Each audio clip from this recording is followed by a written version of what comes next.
Berita Indonesia menginformasikan, revisi UU ASN akan dibahas oleh DPR RI pada masa persidangan tahun 2022 sampai tahun 2023 yang akan ditetapkan menjadi undang-undang. DPR RI telah memutuskan bahwa ada perpanjangan waktu pembahasan revisi UU ASN dalam rapat paripurna pada hari Kamis, tanggal 17 November tahun 2022 lalu. Apabila draft revisi UU ASN akan disahkan menjadi UU, maka ada peraturan yang menggembirakan untuk tenaga honorer. Pasalnya, tenaga honorer akan diangkat secara langsung menjadi pegawai PNS tanpa tes. Pengangkatan tenaga honorer menjadi PNS ini diatur dalam pasal 131A. Tenaga honorer, pegawai tidak tetap, pegawai tetap non-PNS, dan tenaga kontrak yang bekerja terus-menerus dan diangkat berdasarkan surat keputusan yang dikeluarkan sampai dengan tanggal 15 Januari tahun 2014, wajib diangkat menjadi PNS secara langsung dengan memperhatikan batasan usia pensiun, bunyi pada pasal 131A ayat 1.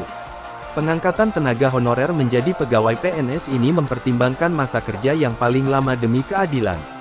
Kategori guru honorer dan tenaga kesehatan menjadi prioritas untuk diangkat menjadi PNS tanpa adanya seleksi tes. Memang tes sering menjadi ladang oknum bermain KKN sehingga perlunya undang-undang ini disahkan untuk menghapus permainan curang. Pengangkatan menjadi PNS hanya didasarkan pada seleksi administrasi berupa verifikasi dan validasi data. Sesuai draft revisi UU ASN, dikutip ayoindonesia.com pada Rabu, tanggal 30 November tahun 2022.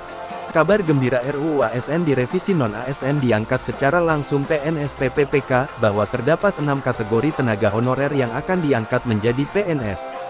1. Tenaga honorer yang bekerja pada bidang fungsional. 2. Tenaga honorer yang bekerja pada bidang administratif.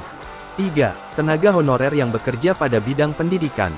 4. Tenaga honorer yang bekerja pada bidang kesehatan. 5. Tenaga honorer yang bekerja pada bidang penelitian. 6. Tenaga honorer yang bekerja pada bidang pertanian. Tentu pengangkatan tenaga honorer ini menjadi pegawai PNS tanpa seleksi tes akan tetap mempertimbangkan berbagai aspek. Pengangkatan dilakukan dengan mempertimbangkan aspek masa kerja, gaji, ijazah pendidikan terakhir, dan tunjangan yang diperoleh sebelumnya. Tenaga honorer, pegawai tidak tetap, pegawai tetap non-PNS, dan tenaga kontrak diangkat menjadi PNS oleh pemerintah pusat, bunyi pasal 131A ayat 5.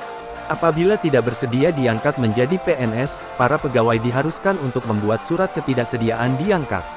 Hal tersebut telah tercantum dalam revisi UU ASN pasal 131A ayat 6. Nah, revisi UU ASN tersebut tentu menjadi kabar baik bagi tenaga honorer.